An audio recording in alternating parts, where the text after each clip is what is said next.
Salve!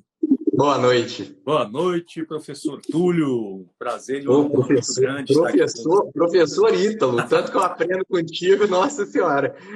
Olha só, eu estava conversando com o pessoal aqui antes de você entrar, falando da enorme alegria que eu tive quando você aceitou fazer essa live aqui comigo, porque muitas pessoas me perguntam, sabe, Ítalo, sobre hormônios, sobre hormonologia, sobre alguma base desse conhecimento, né? E o que eu tenho e o que eu adquiri sobre isso foi contigo, né? Você é meu professor dentro do curso de hormonologia básica ali.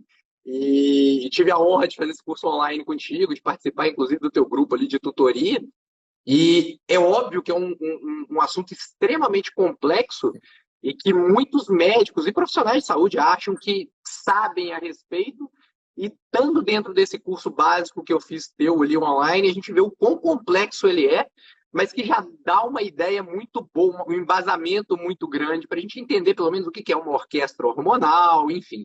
Então, ter essa oportunidade de conversar hoje contigo aqui, poder tirar a dúvida de muita gente, inclusive algumas dúvidas minhas também, vai ser Tá muito bom bom. poder falar sobre a saúde cardiovascular como um todo aí. Então, muito obrigado por ter aceito o convite aí.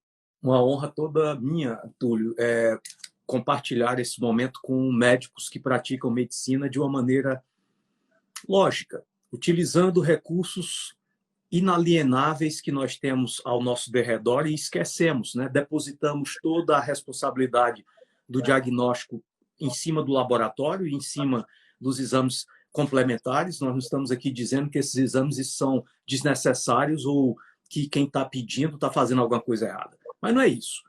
É tentar colocar na cabeça das pessoas um ordenamento nessa biblioteca mental que está muito confusa, né? E a gente vê isso, né, Túlio? Vê isso no nível da relação com o paciente, vê isso na relação com o profissional da saúde, vê isso na relação com os outros colegas médicos.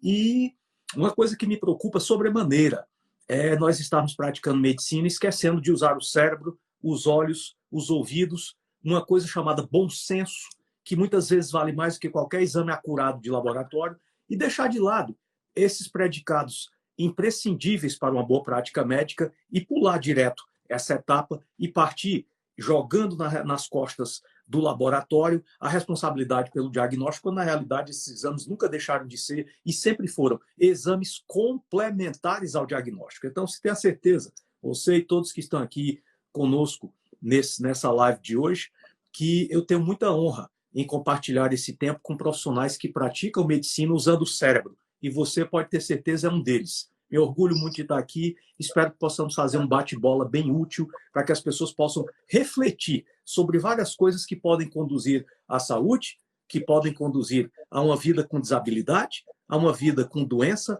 a uma vida mais curta, mais sofrida, a uma vida mais longa, com mais doenças, ou uma vida longa e saudável. Existem caminhos e eu asseguro que a escolha desses caminhos depende muito mais da qualidade da informação do que da genética ou de outros atributos miraculosos. Então, uma honra e vamos começar o bate-papo para ver onde é que a gente pode clarear um pouco aí a mente dessas pessoas. Então, eu queria, assim, se você me permitir, que você começasse falando um pouquinho a respeito de uma coisa que eu sempre friso e que está em todos os livros de cardiologia, né?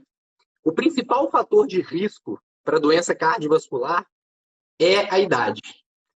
Essa frase é uma frase que a gente tem que tentar enxergar de outra maneira. E eu conheço a sua visão sobre essa frase. Eu queria muito que você explicasse para essas pessoas que aqui estão se realmente envelhecer é um fator de risco para doença cardiovascular e se sim ou se não, o que a gente poderia fazer para evitar, ou como que a gente poderia trabalhar um pouco a respeito disso e principalmente por que envelhecer causa doença cardiovascular. Eu acho que as pessoas precisam entender um pouco sobre isso aí. Perfeito. Pergunta espetacular. Só essa pergunta aí já daria pano para as mangas da gente falar a live inteira sobre isso aí. A questão é assim, ó. As pessoas foram educadas para colocar dentro do mesmo contexto, dentro da mesma caixinha, uma coisa chamada tempo de fabricação, que é uma coisa que nem os avanços da medicina conseguem mudar, é uma variável incontrolável do meio interno. E existe uma outra coisa completamente diferente, que é o estado de conservação. Essas coisas andam paralelas, mas podem se cruzar, se atropelar, se auto prejudicar, ou elas podem andar paralelas até o fim da vida. O que significa isso? Não é exatamente o fato de envelhecer que aumenta o risco cardiovascular, mas como eu ou todos nós estamos envelhecendo. O que cerca esse meu envelhecimento? Quais são as minhas escolhas? Eu sou ou não um indivíduo sedentário? Eu mantenho um percentual de gordura dentro dos limites fisiológicos? Eu tenho uma boa massa muscular? Eu tenho uma boa mente? Eu sou uma pessoa que tem pensamentos positivos? Eu sou uma pessoa que sou motivada, não desisto, luto, tenho hormônios em equilíbrio, tenho o intestino equilibrado, tenho um baixo grau de inflamação crônica subclínica? Isso vale muito mais do que qual é a sua data de nascimento. Então, o que a gente precisa começar a entender aqui?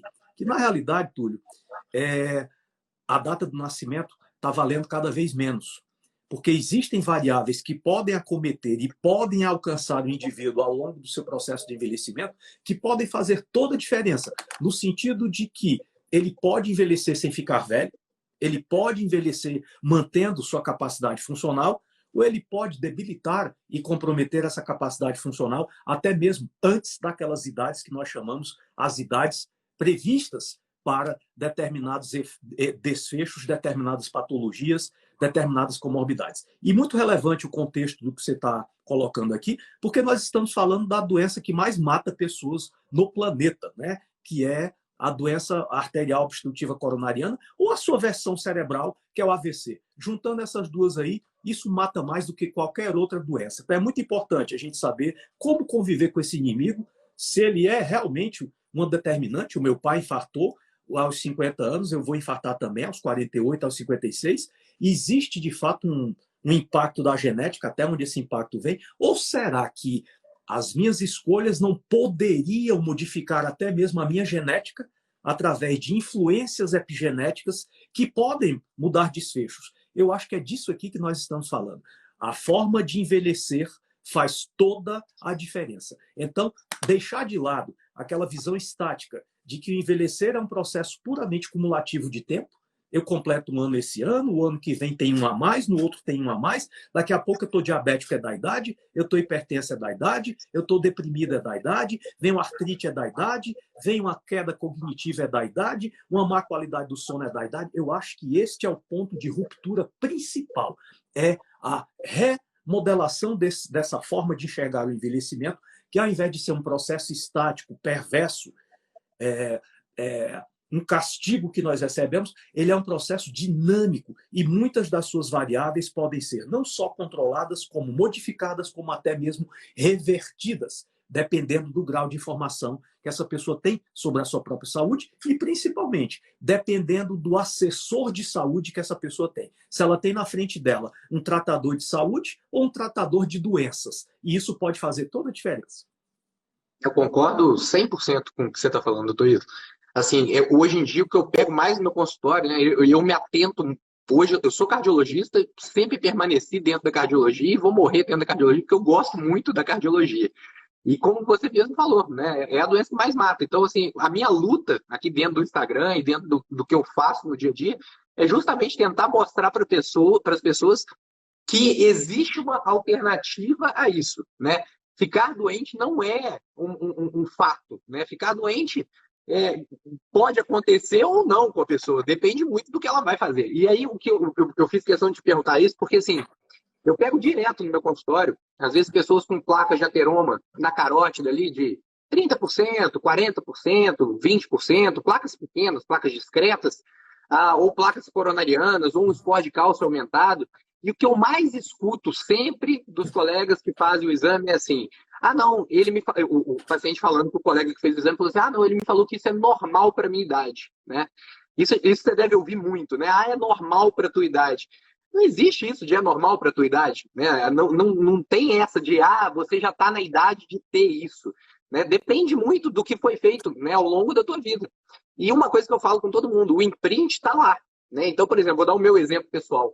Eu, infelizmente, doutor Ito, fui uma pessoa extremamente desregrada nos meus primeiros 30 anos de vida, que eu espero que seja meu primeiro 1/5 da minha vida. Assim, eu espero viver até os 150. Então, Sem assim, dúvida. esses meus primeiros 30 anos foram extremamente desregrados. Me alimentei muito mal, apesar de ser atleta e fazer muita atividade física, isso foi uma coisa muito boa. Mas consumir produtos industrializados, assim, de péssima qualidade, mantendo Bebia níveis Coca-Cola com pizza no plantão, hein? nossa, mas demais, demais. E assim, eram coisas assim extremamente ruins, que hoje eu enxergo o quão ruim foi aquilo. E eu fiz um Scott Calcio, agora eu tô com 38 anos e eu já não tenho um Scott Calcio zero. Eu já tenho uma plaquinha na minha coronária. Então, eu vejo como que o meu sistema envelheceu, entre aspas, porque eu realmente fiz ele envelhecer, né? Eu fiz de tudo errado o que tinha que ter sido feito ao contrário disso tudo. Então, suas palavras foram perfeitas com relação a isso daí, não tenho a menor dúvida. Mas eu queria que você entrasse um pouquinho mais a fundo em como que os hormônios, e aí você fica super à vontade para falar dos hormônios que você julgar mais importante, eles têm um papel fundamental dentro dessa questão do envelhecimento do sistema cardiovascular. Então, como que a gente poderia, através dos hormônios, tentar, óbvio, né? A gente tem o estilo de vida que é o mais importante de tudo, não tem a menor dúvida, mas como que talvez através da hormonologia a gente poderia tentar evitar esse envelhecimento, como que a gente poderia tentar evitar a doença, se existe alguma estratégia no meio disso daí que seria importante a gente frisar para o pessoal. Sem dúvida, Túlio. Olha, eu acho assim, os hormônios comandam a homeostase do meio interno. Não tem como fugir dessa premissa, né? Então, o que é a homeostase do meio interno para aquelas pessoas que estão aqui juntos nesse momento e que não entendem muito desse jargão médico, né? Essa coisa gordurosa, chata. Vamos tirar o Medicaid da história e vamos simplificar. É o conjunto de reações que nos faz viver com perfeição. Esse conjunto de células, sistemas, órgãos que compõem o corpo humano conversarem entre si em equilíbrio, como um uníssono. O que é que deve chegar dentro de uma célula? O que é que deve sair? Por quanto tempo esse estímulo deve durar? Quando uma célula ou um sistema precisa de restauro, de reparo? Quando é que eu preciso construir? Quando é que eu preciso renovar? O que é que precisa ser retirado de dentro de uma célula? Quando a nova proteína tem que ser sintetizada, se ela é estrutural, é de reserva, é funcional? Todas essas reações que mantêm o equilíbrio desse sistema são comandadas por essas moléculas chamadas hormônios. Então, eu defendo com veemência a visão de que conhecimento básico em hormonologia deveria ser um pré-requisito básico a qualquer profissional da saúde, não apenas médico. E dentro da medicina, para qualquer especialidade, da endocrinologia à medicina do trânsito, passando pela psiquiatria, indo lá para endocrinologia. Não consigo enxergar como se pode praticar medicina sem uma visão preventiva, sem conhecer o que é que essas moléculas efetivamente fazem no nosso corpo. Então, partindo do princípio, os hormônios comandam o equilíbrio. Segundo princípio, a produção de hormônios em níveis necessários para manter esse equilíbrio cai inexoravelmente a partir da terceira década de vida.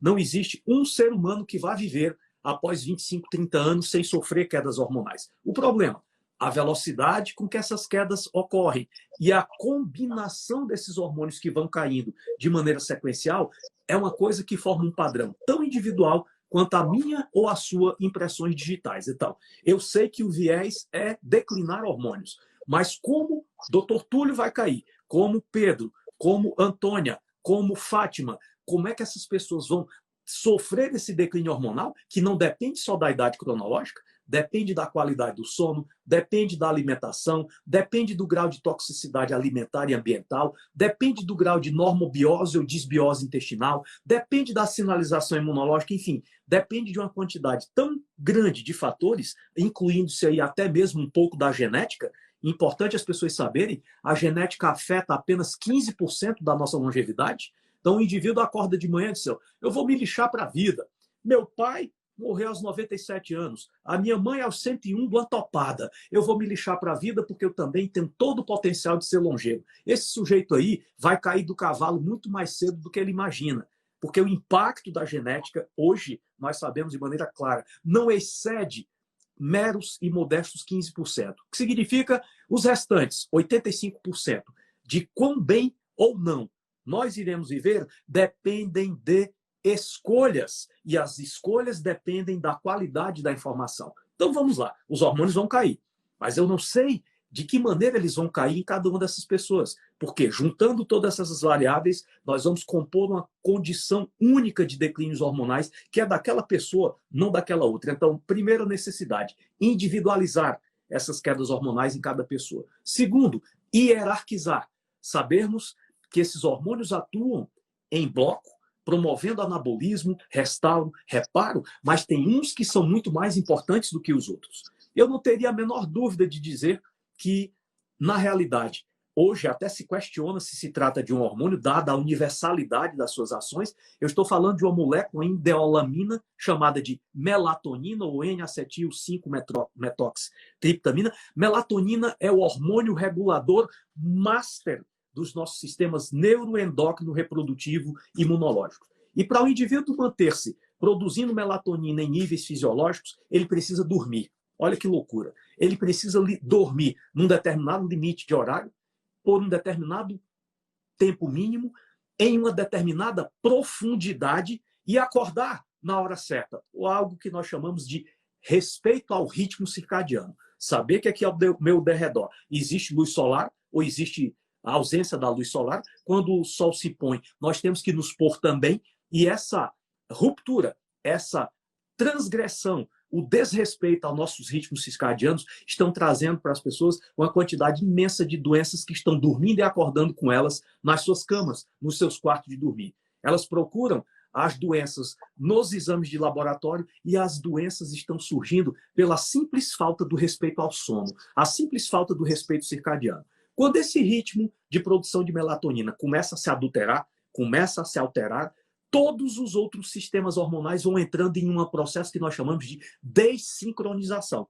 A orquestra começa a tocar de uma maneira cada vez mais desafinada. E quando a melatonina que é produzida lá na pineal começa a entrar em disfunção, o primeiro órgão a se tornar disfuncional é o hipotálamo, que é o centro regulador da produção dos demais hormônios. Desregulando o centro de controle hipotalâmico, eu vou desregular uma glândula fundamental para a nossa produção hormonal, que é a hipófise, principalmente a hipófise anterior. Depois que eu desregulo a hipófise anterior, eu começo a desregular no efeito dominó a tireoide. E na sua cardiologia, doutor Túlio, eu digo sempre a coisa mais bizarra. O indivíduo com colesterol elevado, o primeiro diagnóstico etiológico que o indivíduo deve fazer é pesquisar os hormônios. Porque se o colesterol está elevando, significa ele não está se transformando naquilo que ele precisa. O colesterol é um álcool hidrofóbico que participa de centenas de reações metabólicas no nosso organismo e uma das mais importantes, colesterol é a matéria-prima para produzir hormônios. E os hormônios da linhagem esteroide, quando começa a sofrer quebra na sua produção por essa desregulação, aumenta o colesterol, mas tem uma coisa que ocorre antes disso. É por isso que a tireoide está bem aqui e os testículos e ovários estão lá embaixo, porque a tireoide comanda as funções cíclicas dos hormônios hipofisários nas gônadas masculinas e femininas. Então, eu digo sempre, a coisa primeira que um médico que trabalha com medicina preventiva deve fazer quando pega um paciente com colesterol elevado é colocar um termômetro na boca dele pela manhã. E você vai ver que quase 100% das pessoas que têm colesterol elevado não têm uma temperatura matinal fisiológica, a temperatura mínima de 36,3 graus centígrados, que me diz o quê? Que essa pessoa tem aporte intracelular de T3, que é o hormônio que comanda as principais reações beta-fosforilação oxidativa, beta-oxidação, a produção e quebra de ATP. Se eu não estou produzindo T3 dentro das células de maneira adequada, eu não vou ter quebra de energia, não vou ter reações exergônicas e isso faz decair a temperatura matinal. Então, entra em queda o T3, entra em queda a tireoide, entra em queda as suprarrenais, principalmente o binômio DEA-cortisol, começa a ter um profundo desequilíbrio nesse sistema da córtex suprarrenal, produtor de DEA e de cortisol. O hipocortisolismo vai levar uma degradação da atividade dos receptores para hormônios anabólicos e, finalmente, nós vamos chegar nas gônadas. A gônada masculina vai sofrer tremendamente com essa disruptura, com essa desincronia. Por quê? Porque eu vou ter a alteração da produção testicular de testosterona, e na sua área, Túlio, você sabe muito bem, O primeiro lugar que a testosterona vai, quando ela é produzida no testículo e lançada na circulação, não é para o sistema reprodutor. Ironicamente, a primeira célula que recebe testosterona quando ela sai do testículo é o cardiomiócito. Existe 3 vezes mais atividade metabólica da testosterona no coração do que no sistema reprodutor. Ao ponto de que, para vocês terem a noção da importância da testosterona no coração masculino, nós podemos ter uma única célula cardíaca expressando de 5.000 a 100.000 receptores para testosterona por cada célula cardíaca. Na mulher, catastrófico, porque na mulher, na medida que os ovários vão declinando a produção sequencial de progesterona, depois cai estradiol, depois cai testosterona, a queda de estradiol sela o nível de proteção e segurança do músculo cardíaco. O que a testosterona pode trazer de benefícios no músculo cardíaco para o homem, o estradiol vai trazer para a mulher. Então, é básico, é fundamental nós sabermos que quando nós deixamos de produzir esses hormônios em níveis ótimos, todos os nossos sistemas vão padecer com isso, e de todos eles, qual é o mais vulnerável? Claro, o sistema cardiovascular. Por quê? Porque lá dentro da camada das nossas artérias tem uma área funcional chamada de endotélio. Esse endotélio é um tecido altamente reativo, altamente instável e que possui uma quantidade limitada de recursos para debelar uma quantidade quase ilimitada de insultos que nós todos, voluntária ou involuntariamente, estamos cometendo a cada dia contra esse tecido. Esse tecido é tão débil, é tão frágil, é tão vulnerável, que quando esses agentes agressores, má qualidade da alimentação, estresse, toxicidade alimentar, toxicidade por metais pesados, toxicidade por halogênios, Coca-Cola, carboidratos refinados vazios com altos índices glicêmicos, McLish infeliz, bebida alcoólica, fumo, obesidade, má qualidade do sono. Esses elementos disparam no nosso corpo a produção de um grupo especial de proteínas que são chamadas de citocinas. E essas proteínas vão modular uma resposta a esse evento que é interpretado pelo nosso corpo como uma ameaça, uma agressão, e de todos os órgãos agredidos, o endotélio é o mais vulnerável, e na hora que esse endotélio está sendo lesado por essas citocinas pró-inflamatórias e por esses outros agentes pró-inflamatórios, esse endotélio começa a sofrer a solução de continuidade e imediatamente o sistema imunológico entra em ação, pede socorro e voilá! Qual é o trouxa que vai socorrer esse endotélio que está precisando de ajuda? Esse trouxa chamado colesterol, que foi demonizado pela medicina, né? Principalmente a medicina contemporânea, foi transformado no grande inimigo da humanidade, e a gente precisa fazer a releitura de tudo isso aí. Não é mais permissível que as pessoas continuem vivendo nesse mundo de Cinderela, nesse mundo de duende, nesse mundo de Papai Noel, achando que vão sair de um consultório médico com a receita de um remédio para baixar colesterol e vai estar tudo resolvido. Essa visão é tão inocente quanto acreditar em Papai Noel. E ela é tão perigosa quanto brincar com fogo, porque as pessoas nem sempre vão baixar colesterol e vão baixar o nível de desfechos fatais. Uma coisa não tem absolutamente nada a ver com a outra. Eu posso tomar um medicamento para baixar o colesterol e não diminuir a minha chance de morte. A única coisa que vai modificar é eu vou morrer com colesterol mais baixo. E essas ideias precisam começar a ser discutidas de maneira multidisciplinar. Esse é o grande desafio. Concordo 100%. Principalmente na hora que você começa a falar da orquestra hormonal, muitas pessoas chegam no consultório achando que a resposta está em suplementar testosterona, e vamos fazer uma terapia de reposição hormonal na mulher. Quando, na verdade, o erro pode estar muito anterior, né? Só da pessoa não estar dormindo já pode estar bagunçando tudo, né? E, às vezes, a correção é muito mais simples do que o pessoal fica imaginando. Também isso é muito importante. Por isso que é muito bom poder te ouvir e que as pessoas entendam isso que você está falando. Uma questão fundamental que o doutor Ítalo falou aqui para vocês, gente, é a questão da inflamação. Essa inflamação sistêmica que ele fala, inflamação subclínica, crônica, eu tenho um vídeo sobre isso, é a base da maioria das doenças que a gente tem hoje em dia, né? Dentro do sistema cardiovascular não tem a menor dúvida, isso está bem demonstrado. Para ocorrer algum grau de lesão, né, de ter uma placa de ateroma, de ter um infarto, de ter um AVC, de ter uma ruptura de placa, tem que ter uma lesão, uma agressão endotelial. E essa agressão endotelial ela pode vir de várias maneiras, de várias maneiras. Uma dessas maneiras realmente é através das citocinas inflamatórias. Outra maneira, paciente que consome muito carboidrato, está diabético, ele vai ter um produto de glicação aumentado e essa glicação causa também uma inflamação a nível endotelial. Enfim, são vários os exemplos. O cigarro é um potente agressor endotelial, toxinas também ambientais.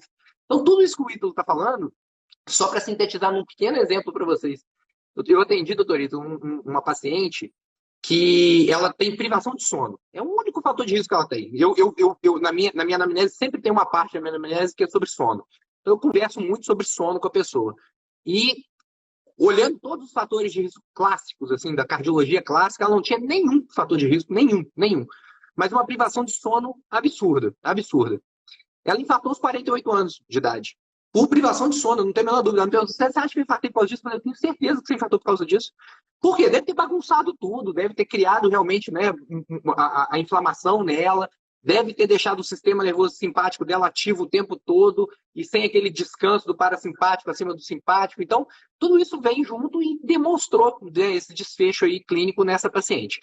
Uma coisa que eu acho que é importante das pessoas entenderem, e se você puder falar um pouquinho para eles, eu acho que é muito, muito válido, primeira coisa, a interação da tireoide com a doença cardiovascular, porque as pessoas também não valorizam isso, né? Eu pego muito paciente no consultório, onde eles vêm, por exemplo, só para vocês terem uma ideia, gente, do que eu estou falando.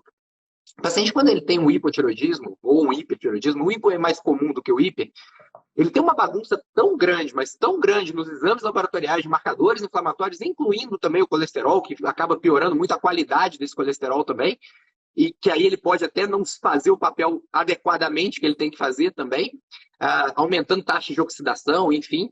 E as pessoas não valorizam a doença tiroidiana como um fator de risco para a doença cardiovascular. Então, queria que você explicasse rapidamente assim, como que influencia isso, para depois a gente sim passar um pouquinho para o hormônio masculino, o hormônio feminino, porque sempre tem muita dúvida também a respeito desse tema quando a gente fala de saúde cardiovascular.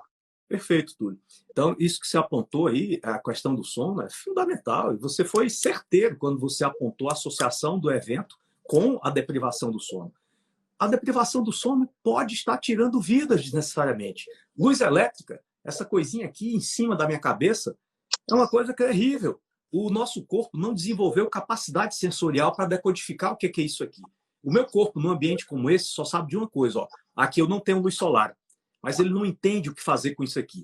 Então, isso é tão grave, estou falando aqui para vocês, que a luz elétrica acesa, mantida acesa após 22 horas, é considerada um fator carcinogênico.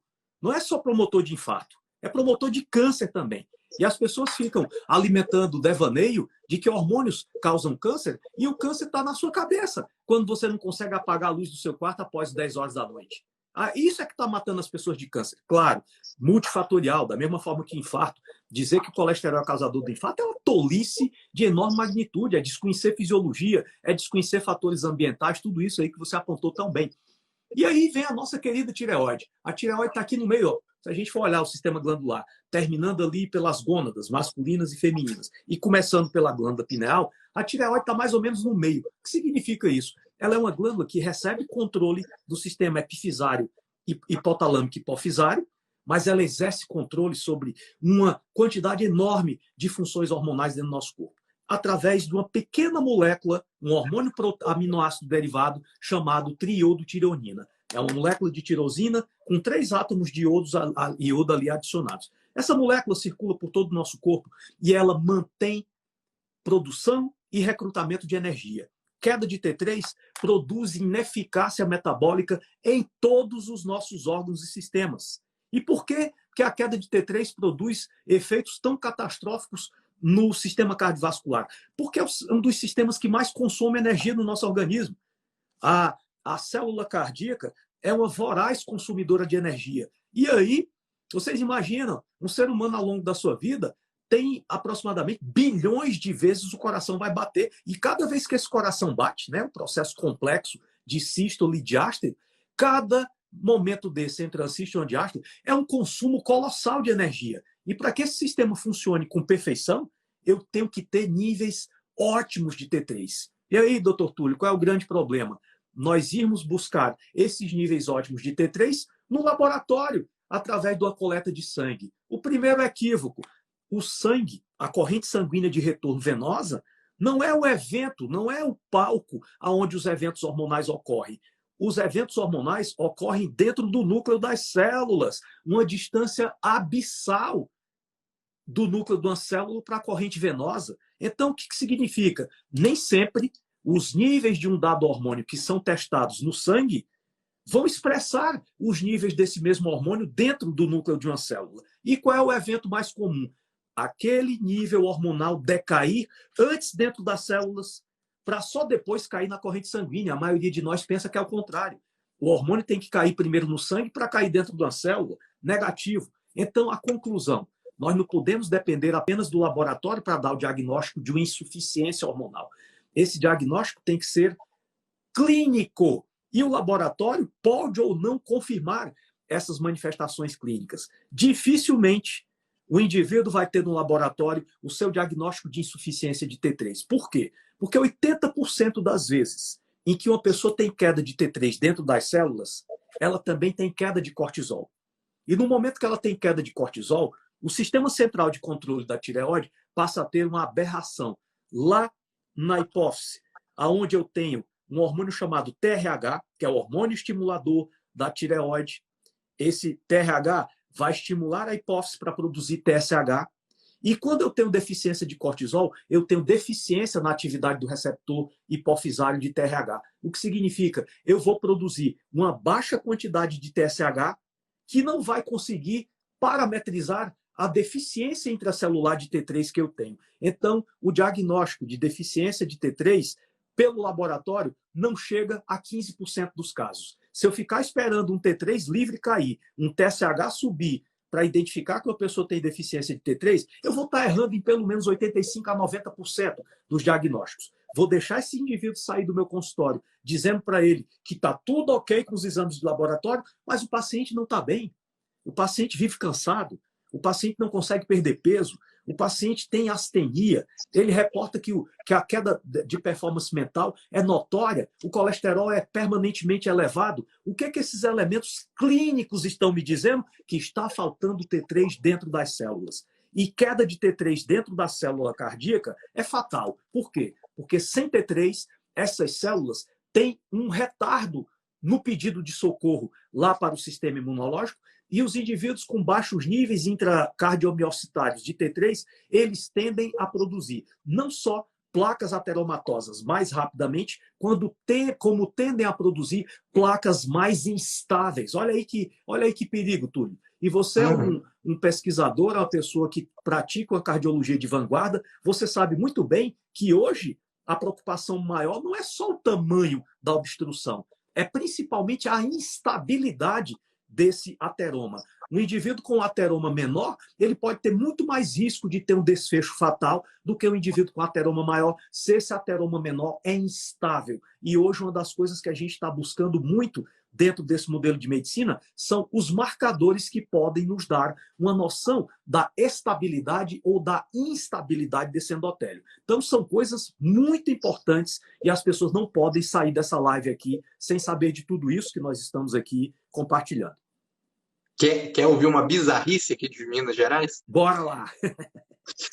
O que eu faço com leite de vaca? De Minas Gerais não, só pode ser uma retiraram das farmácias de manipulação o T3. Proibiram T3 das farmácias de manipulação. Pois é, né? Proibiram porque funciona. Assim como também proíbem o sol, né? O que é o protetor solar? O protetor solar é uma forma de proibir que o sol produza os seus efeitos. Eu me formei em medicina, Túlio, lá muito tempo atrás. Você talvez não fosse nem nascido ainda. E os meus professores naquela época me diziam: meu filho, por onde o sol entra, a doença sai. Hoje, um segmento da medicina diz assim para as pessoas: por onde o sol bater na sua pele, corra e põe um protetor que o sol dá câncer. Porra, o sol brilha há 4 bilhões de anos e descobriram agora que o sol é perigoso. Então, o sol é perigoso. Quem mais é perigoso? O colesterol é muito perigoso. Cuidado, ele é um bicho-papão que, se você não mantiver baixo até o fim da vida tomando um remédio, ele vai lhe matar do infarto. e a maioria das pessoas infarta com colesterol normal. Esse é o lado mais patético dessa história. Quem mais faz mal? Quem mais dá medo? Quem mais é um monstro perigoso? Os hormônios. Não é? Os hormônios da câncer. Isso é uma coisa tão absurda, tão absurdo que a maioria dos meus pacientes que me procuram hoje no paciente, o doutor Ítalo, assim, ó, sem brincadeira, vamos botar uns 40% dos meus pacientes, eles me procuram por causa de medo de colesterol. É impressionante. É impressionante. Eu concordo totalmente com você. O pessoal está perguntando aqui embaixo o que é ateroma instável. Deixa eu explicar rapidinho, só para vocês entenderem. O especialista vai explicar. É rapidinho, isso é rapidinho. Só para vocês terem uma ideia, gente, a ateroma é a placa de gordura, tá? A placa de gordura nada mais é do que eu gosto de fazer um link, o doutor, não sei se você já fez isso alguma vez, de mental você já deve ter feito, mas você fala isso para os seus pacientes. Na verdade, existe uma doença que é o leak gut, né? O pessoal deve saber o que é a síndrome do intestino permeável, que ocorre essa fissura, né, do intestino para poder deixar passar alguma substância ruim ali. Eu faço um paralelo com o endotélio, que é justamente como se fosse um leak endotelial, né? A gente faz um leak, abre ali uma fenda, e aquela fenda ali é que deixa realmente passar. Então, a formação dessa placa de ateroma, gente, ocorre por causa dessa inflamação subclínica sistêmica crônica e que vai deixando essa lesão no endotélio vascular, que é aquele tapetinho que recobre todas as nossas artérias. Quando ocorre isso, o colesterol ele vai lá para poder fazer o papel dele de tentar modular aquela inflamação de alguma maneira.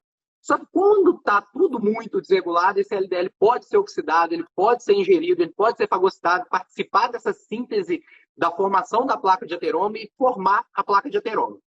Quando ela é estável, ela tem uma capa de fibrina mais grossa. Então, ela tem uma capa que recobre ela, e essa capa ela é feita de fibrina, cálcio, alguns produtos ali, que fazem com que esse ateroma seja mais estável. Então, um ateroma estável, ele tem um corpo com baixa quantidade de produto oxidado ali dentro, de gordura oxidada ali dentro, e uma capa de fibrina mais espessa. Isso promove uma proteção a essa placa.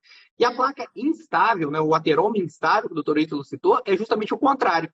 É quando ele tem um produto inflamatório muito grande, muita quantidade de LDL oxidado ali dentro, muito produto oxidado dentro dessa placa e uma capa muito fininha.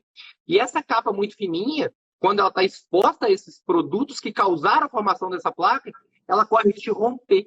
E o evento cardiovascular ocorre quando essa placa se rompe. Então, quando ocorre a fissura dessa capa, todo aquele conteúdo lipídico oxidado que estava ali dentro, ele é exposto para o nosso lúmen vascular, e isso que causa realmente aquele evento tromboembólico, a trombose final, a formação do coágulo, e que vai levar ao infarto ou ao AVC. Então, a placa instável seria essa placa com maior propensão à ruptura por ter uma capa de fibrina mais fina, tá? Só para vocês entenderem isso daí.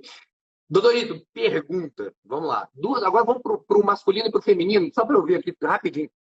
Faltam 20 minutinhos, senão não vai dar tempo da gente falar. Eu acho que é muito importante. Hoje eu peguei um paciente no meu consultório e ele falou um negócio que eu falei assim: eu vou até falar isso com o Ítalo hoje na live. Paciente jovem, 37 anos, ele tinha uma testosterona dentro de um padrão de normalidade, 435 e tudo. Ele, dentro da normalidade, entre aspas, mas com 37 anos, 435. E o que aconteceu? Ele passou num colega e o colega prescreveu para ele um chip de testosterona, né? Um meio de suplementar essa testosterona dele. Só que o argumento do colega para ele foi assim: não, eu vou te passar isso, porque ele queria ganhar massa muscular. Eu vou te passar isso para você poder ganhar massa muscular e isso ser um protetor cardiovascular para você. Ele vai fazer bem para você. Eu queria que você falasse um pouquinho a respeito desse tipo de prática médica, porque assim, as pessoas hoje em dia, e isso você deixa muito claro no teu curso online, por isso que eu faço questão de te perguntar isso, porque assim, não é fácil mexer com hormônio, as pessoas acham que é fácil. Muita gente me pergunta, fala, seu Túlio, você trabalha com modulação hormonal? Você faz modulação hormonal? Não, eu não faço, sabe por quê? Porque tem gente muito mais genial do que eu, que sabe fazer isso muito melhor do que eu, e que eu não preciso de me meter numa área onde eu tenho um conhecimento raso e superficial disso. Então, eu queria que você explicasse para as pessoas um pouco assim, a testosterona realmente protege o endotélio vascular no homem? Ela é necessária a gente suplementar? É um bom negócio a gente trocar a testosterona endógena nossa por uma testosterona exógena?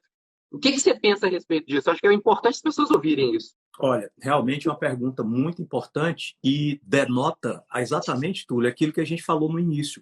A intervenção hormonal, ela precisa respeitar a hierarquia. Onde é que está a produção de testosterona? Nos testículos, não é isso? Estou falando do homem. Onde é que estão os testículos? Lá embaixo, olha, no fim da cadeia. O que é que tem antes dos testículos? Tem pineal, tem hipotálamo, tem hipófise, tem tireoide, tem suprarrenal. É completamente inadmissível iniciar uma intervenção hormonal pelo fim. É como você tentar construir um prédio pela cobertura. Então, a primeira coisa que eu vou fazer nesse prédio aqui, a penthouse, né? A cobertura de 1.000 metros quadrados, com piscina aquecida e tudo mais. Mas peraí, e essa cobertura vai ficar sustentada em quê? No nada? Flutuando no espaço? Não. Eu tenho que construir primeiro um alicerce, depois o primeiro andar, o segundo, o terceiro, para chegar lá no final. As quedas gonadais masculinas e femininas são as últimas coisas que a gente intervém. E o porquê disso é muito simples. Porque são os últimos hormônios que costumam cair. E aí vem primeiros defeitos diagnósticos. O indivíduo que está com 420 de testosterona é normal? Bom, é normal. Quando é que nós vamos encontrar a maioria dos homens produzindo normal de 420 com aproximadamente 67 anos de idade? Então, não é primeiro problema. Não é normal para um cara dessa idade aí, 30 e poucos anos, ele ter a testosterona de um cara com quase o dobro da idade dele. Primeiro problema. De onde é que está vindo esse declínio da testosterona? Esse declínio da testosterona provavelmente está vindo do desequilíbrio dos hormônios da base. 100% praticamente dos homens que produzem testosterona com menos de 700 nanogramas, quando a gente vai buscar melatonina, vai ver que esse cara dorme mal. Quando a gente vai buscar cortisol, vai ver que ele passa o dia inteiro tendo oscilações de energia e cansando. Quando a gente vai olhar para o T3, vai ver que ele tem sobrepeso ou já está naquele limítrofe, né? Está perdendo massa muscular, ganhando gordura. Para onde é que tudo isso aponta? Que os hormônios da base já estão em queda há muito tempo. Ao invés de eu olhar para a testosterona, eu tenho que olhar para a melatonina, tenho que olhar para o hormônio D, tenho que olhar para o cortisol, tenho que olhar para o T3. Depois que eu olho para tudo isso e corrijo o que estiver em declínio, depois é que eu vou olhar para a testosterona. Olhar como? Primeira coisa que a gente olha quando vai repor testosterona num homem. Os hormônios da base estão em equilíbrio? Ok. Fui aprovado nessa parte. Próxima etapa. Qual é o percentual de gordura desse homem? Segundo ponto. Qual é o nível atual de estradiol? Terceiro. Qual é o nível atual de testosterona? Por quê? Porque se um homem tem indicação de usar testosterona e eu não olho para o percentual de gordura e para o nível de estradiol, o que é que eu posso fazer? Eu posso dar testosterona para esse cara e piorar todos os parâmetros de saúde dele. Por quê? Porque na hora que eu jogo testosterona para um cara que está gordinho ou para um cara que já está com nível de estradiol, que é o hormônio feminino, no limite superior, a testosterona vai sofrer a conversão de uma enzima que está lá no tecido gorduroso chamada aromatase, e essa aromatase transforma a testosterona em hormônio feminino. E o nível de hormônio feminino acima do fisiológico anula os efeitos metabólicos da testosterona. Ou seja, eu posso estar dando testosterona para esse homem e piorar todos os parâmetros de saúde dele. E o que, é que você acha que vai acontecer num cara que foi no médico, recebeu testosterona dessa maneira translocada, sem olhar para nada disso, o cara volta pior. Você acha que um indivíduo desse vai dar um depoimento positivo ou negativo a respeito de hormônios?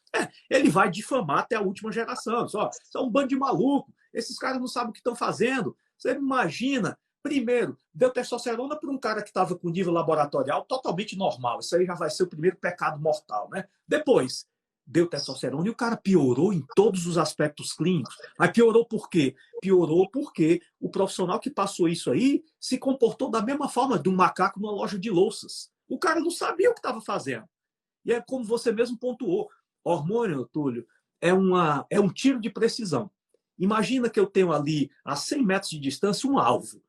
Mas o tiro, se acertar no alvo, não é suficiente. Eu tenho que buscar aquela coisinha pretinha lá no centro do alvo chamada mosca. Pois bem, o processo de reequilíbrio hormonal é um tiro de precisão que só tem uma maneira de dar certo, acertar na mosca.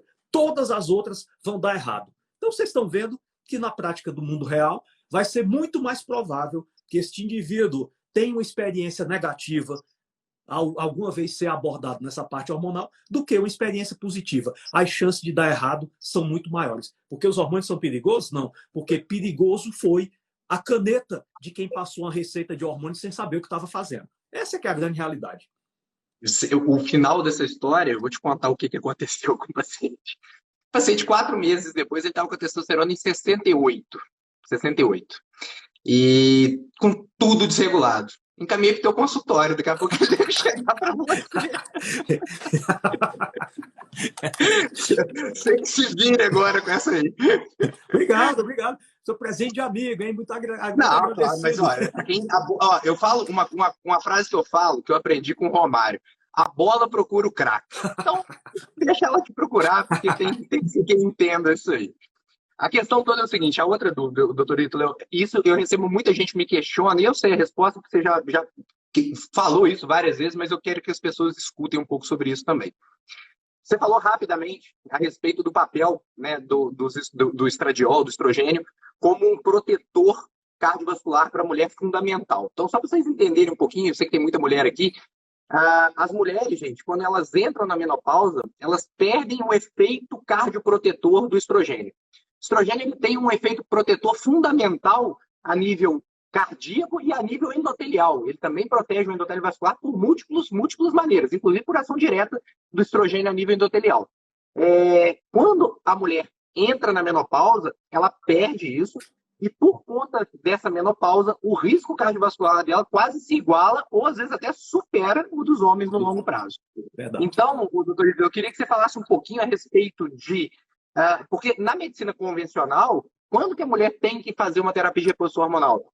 Quando ela tem algum sintoma, quando ela está, né, com alguma queixa, né, de menopausa, e ninguém, a maioria pelo menos, não discute a indicação da TRH nessa mulher. Por quê, né? Isso aí eu vou explicar rapidamente, pessoal, só para o pessoal entender. Porque, gente, antigamente, lá no início dos anos 2000, foi feito um estudo muito mal conduzido, com uma coisa que falaram que era um hormônio, que nem hormônio era, que a gente não pode nem chamar aquilo de terapia de reposição hormonal. Era uma droga sintética que foi dada para as mulheres para poder fazer uma terapia de reposição hormonal com uma coisa que não é um hormônio, né? Que o corpo não identifica aquilo como um hormônio.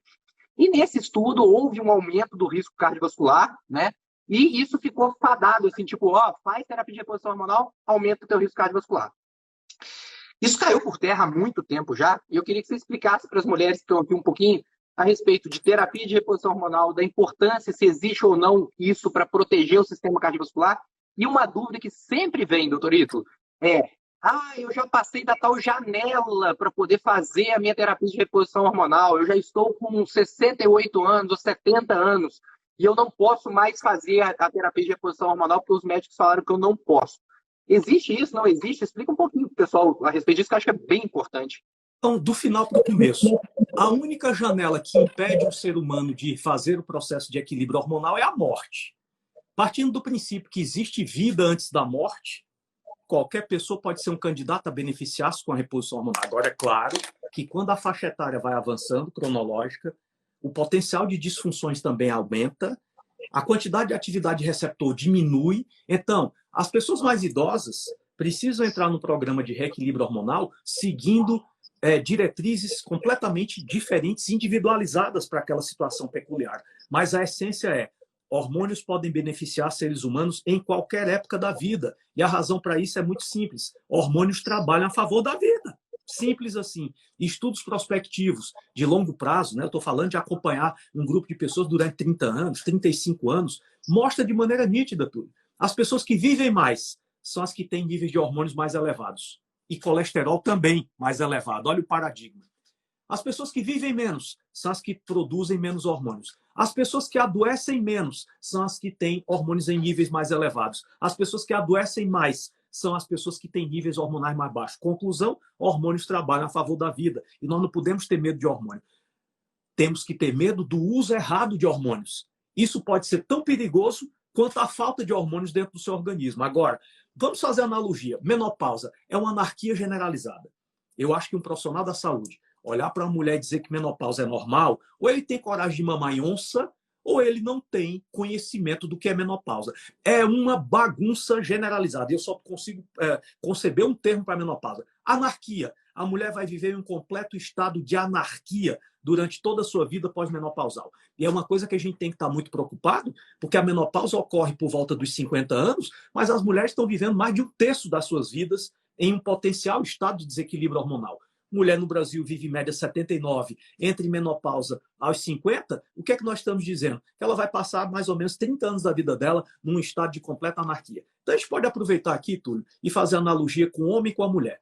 O que eu vou falar do estradiol, que é o principal hormônio anabolizante no organismo da mulher, vale para a testosterona no homem, que é o principal anabolizante natural do organismo do homem. Olha como uma coisa é simples de entender. Vamos tirar o Medicase. Estradiol controla em média 400 funções no organismo da mulher. Testosterona controla em média 280 funções no organismo do homem.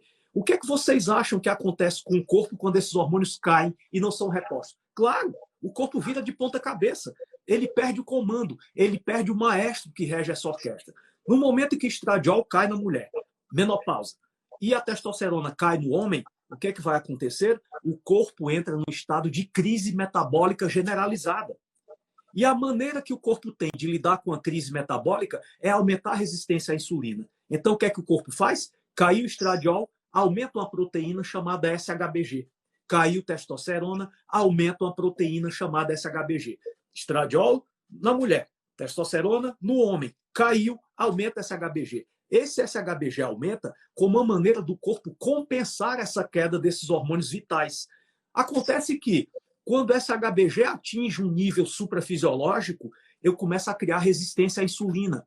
O corpo deixa de utilizar a glicose para o trabalho celular e passa a armazenar glicose dentro das células adiposas. E esse mecanismo, caiu estradiol na mulher, caiu testosterona no homem, aumenta SHBG nos dois. Aumentou SHBG, eu aumento a resistência à insulina. Quando eu aumento a resistência à insulina, essa glicose deixa de entrar dentro das células e começa a se acumular na gordura. Só que na gordura, essa glicose sofre a ação do enzima chamada glicose 6-fosfato desidrogenase, que transforma essa energia em gordura. E na medida que nós vamos expandindo essa gordura, o tecido gorduroso em expansão é rico no enzima chamada rico em enzimas pró-inflamatórias. Ou seja, quando a gente vai gerando mais gordura, vai gerando mais inflamação. Essa inflamação que é gerada pela queda hormonal causa disfunção endotelial. Esse endotélio disfuncional vai exigir reparo. Isso aumenta a produção de placas e isto acaba aumentando o risco cardiovascular. É por isso que homens com queda de testosterona e mulheres com queda de estradiol são excepcionalmente vulneráveis às doenças cardiovasculares, por causa desses mecanismos de inter-relação entre essas substâncias. O pessoal tem que entender isso, né, Ítalo? Assim, eu sempre bato nessa tecla aqui, cara, o tempo todo no meu Instagram, o tempo todo nas minhas consultas, porque, assim, é uma doença evitável. As pessoas têm que colocar isso na cabeça. Não é uma doença assim, você está fadado a isso. Uma sentença, né? Não é uma sentença mesmo. Não é. E o quanto antes as pessoas enxergarem isso, elas conseguem agir. E nunca é tarde para agir também. É o que eu falo com todo mundo. Então, por exemplo, eu tive a sorte de entender isso e começar a mudar a minha vida precocemente, né? Eu, com 35 anos, tomei um susto, o Scott Calça não estava zero. Eu já tinha uma base muito boa da cardiologia e consegui, graças a Deus, mudar muito o meu estilo de vida. Sou perfeito? Claro que não, né? Eu acho que é muito difícil da gente viver realmente dentro de uma perfeição de saúde, porque senão a gente teria que realmente botar até uma burca eletromagnética, assim, né? Para não deixar, por exemplo, a os efeitos da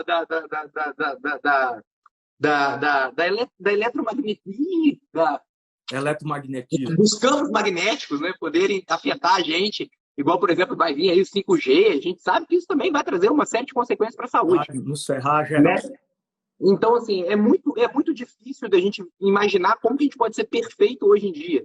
Mas eu acho que a gente tem que ter um compromisso com a nossa saúde de, pelo menos, assim, o que está diante de nós, fazermos da melhor maneira possível. Sim. Qual o problema, gente, de você pegar 10 horas da noite e programar para dormir na hora certa, de você fazer um ritual do sono, de você fazer uma higiene do sono, de você dormir bem, de você acordar bem, de você fazer um exercício físico, reservar um horário do seu dia para ter um treinamento físico adequado, para melhorar sua composição corporal? Qual que é o problema de você planejar sua alimentação, né? O que você está colocando para dentro da tua boca, o alimento que está nutrindo a sua célula. Você não pode deixar jamais isso daqui ser uma coisa secundária, isso é a coisa mais primordial que tem. É um autocuidado, é um amor próprio, é a coisa que você tem que fazer, né? Se você não fizer por você, ninguém vai fazer por você. Ninguém, ninguém, ninguém, ninguém. Você não pode, como você pode não pensar em cuidar da sua saúde mental, da sua sanidade mental, ter uma boa estrutura mental, um bom raciocínio, tranquilidade, clareza, meditar, né? Fazer algum tipo de trabalho onde você consiga ter um bom equilíbrio mental.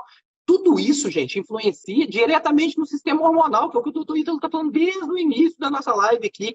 Então, assim, cuidar da sua saúde é cuidar da sua hormonologia, é cuidar da sua longevidade e, principalmente, cuidar da sua qualidade de vida também. Porque a sua ação hoje, seja lá quantos anos você tem, é o que vai refletir no teu envelhecimento.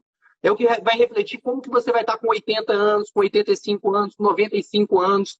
Você pode ser um idoso frágil, um idoso que não tem uma boa capacidade funcional, nem uma boa capacidade cognitiva, ou você pode fazer exatamente o contrário, se tornar um idoso com uma boa função cognitiva, uma boa capacidade funcional, e morrer de qualquer outra coisa que não seja evitável, né? Porque, infelizmente, a certeza que a gente tem, né, doutor Ito, é que todo mundo vai morrer um dia. Eu falo agora, sempre, viver é 100% fatal, né?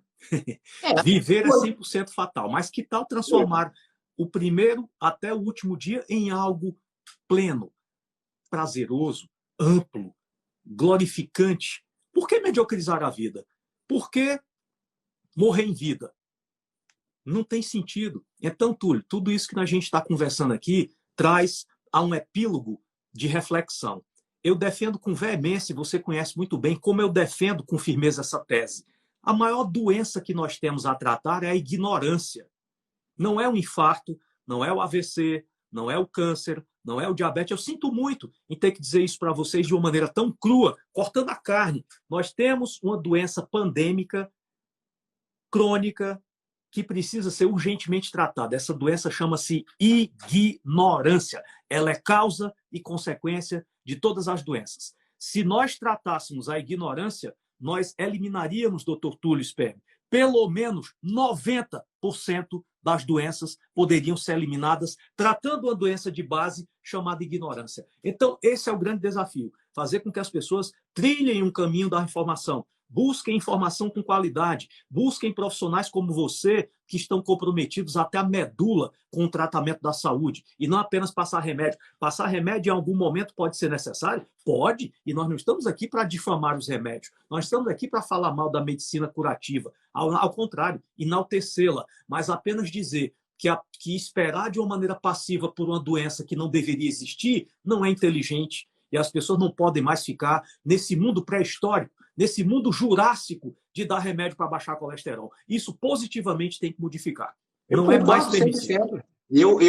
A gente tem um amigo em comum, que é o Dr. Vitor Sorrentino, que é um gênio também da medicina, né?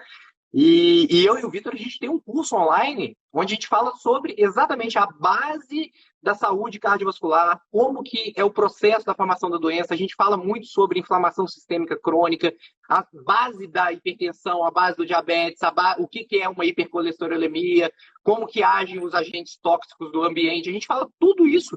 E só para você ter uma ideia, durante a Black Friday, eu acho que a gente prorrogou essa promoção da Black Friday, acho que durante o mês de dezembro todo. A gente fez um valor promocional onde a gente abriu mão do nosso lucro para poder disseminar o conhecimento.